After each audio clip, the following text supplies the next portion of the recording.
আল্লাহর কাছে খাঁটি তওবা করার উপায়। পাপ করার পর অনুতপ্ত হওয়া, আল্লাহর কাছে ক্ষমা চাওয়া উচিত। আল্লাহ বলেন, হে আমার বান্দারা, যারা নিজেদের উপর জুলুম করেছো, তোমরা আল্লাহর রহমত থেকে নিরাশ হইও না।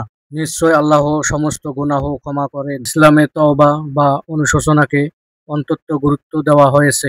মানুষ হিসাবে ভুল করা বা পাপে লিপ্ত হওয়া স্বাভাবিক, কিন্তু গুরুত্বপূর্ণ হলো ভুল বুঝতে পারলে আল্লাহর কাছে ফিরে আসা এবং ক্ষমা প্রার্থনা করা।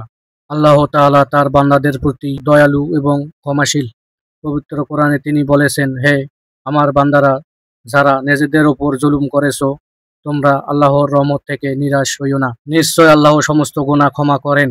তিনি ক্ষমাশীল, পরম দয়ালু। গুনাহ সম্পূর্ণ ত্যাগ করা, যে পাপের জন্য তওবা করা হচ্ছে তা পুরোপুরিভাবে ছেড়ে দিতে হবে। পাপে লিপ্ত থাকা অবস্থায় তওবা করলে তা আল্লাহর সঙ্গে উপহাসের শামিল হবে। আন্তরিকভাবে অনুতপ্ত হওয়া, পাপের জন্য মনে প্রাণে লজ্জিত ও অনুতপ্ত হতে হবে।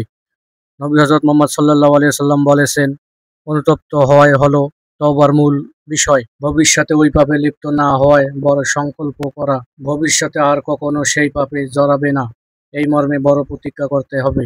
অনিচ্ছাগতভাবে পুনরায় পাপ হয়ে গেলে আবারও তওবা করতে হবে। মানুষের হক ফিরিয়ে দেওয়া, যদি পাপটি কখনো মানুষের অধিকার সম্পর্কে হয়, তাহলে সেই ব্যক্তির হক ফিরিয়ে দিতে হবে অথবা তার কাছে ক্ষমা চেয়ে নিতে হবে। ইসলামে তওবাকে কেবল পাপ মোচনের উপায় হিসাবে দেখানো হয় না, বরং এটি আল্লাহর নিকট লাভের একটি বড় মাধ্যম।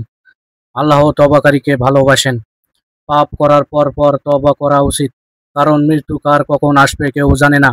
মৃত্যুর যাত্রা শুরু হওয়ার আগ পর্যন্ত আল্লাহ তার বান্দাদের তওবা কবুল করে নেন। বলেন আমিন। উযু, উযুর মাধ্যমে শরীরের অঙ্গ প্রত্যঙ্গ সগীরা গুনাহ মাফ হয়ে যায়।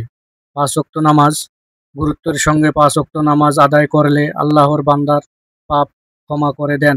সৎ কর্ম, যে কোনো ভালো কাজ মন্দ কাজকে মুছে দেয়। ইস্তেগফার, বেশি বেশি আস্তাগফিরুল্লাহ পড়া, যার অর্থ আমি আল্লাহর কাছে ক্ষমা চাই। পরিবেশ নিরাশ হওয়া উচিত নয়। অবস্থায় আল্লাহর পাপ রহমত থেকে না কেন, আন্তরিকভাবে তওবা করলে আল্লাহ তাকে ক্ষমা করে দিতে পারেন। শয়তানের প্ররোচনায় বারবার পাপ হয়ে গেলে বারবার তওবা করে আল্লাহর পথে ফিরে আসা উচিত। সবাইকে আল্লাহ ক্ষমা করে দেক। আমার ভিডিওটা লাইক, কমেন্ট, শেয়ার করে দেবেন। ধন্যবাদ।